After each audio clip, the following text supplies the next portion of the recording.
دا خو یاغبندان باندې مشهور د درې کلي دي، یو بالا او میانه او خو زموږ د دې معلم نوم تڼیدار کورونه دی.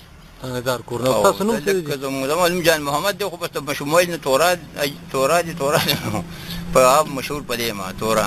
خو دونه باچا خان بابا لکه مونږ ته دا خبرې کړې دي او موږ په خپل سترګو لیدلې چې هغه دې کلي ته پیاده راغلی دی.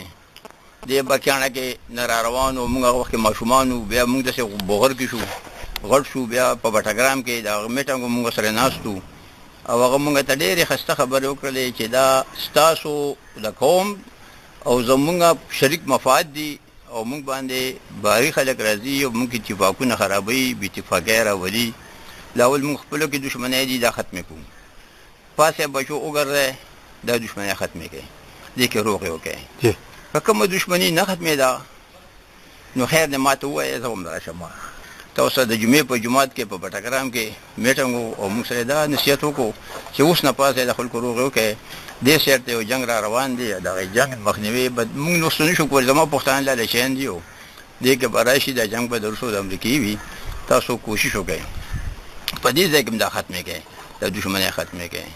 دا اوسنۍ چې کومه پېښه د پېښور وشوه هغې نه وروسته دغه استادانو ته ویل تاسو ټوپکونه ده، خو دغه نظر څونه ظلم دی اوس دغې باندې ستاسو خپل نظر څه دی؟ چې زموږ استاد او سکول ته ماشین وړي او ټوپک وړي نو هغه کشران ماشومانو ته به تعلیم وښیي او که نه به خو بدماشان هغې نه بدماشان جوړول پکار نو بیا خو غېلې او پوځیان دې راولېږي او همداسې ټرنګونه یې بار په بار ورکوي او بس کوټه کې ټوپک یې به راولي خپل بیا به لولي، ځکه چې فساد شو، فساد پسې فساد شو.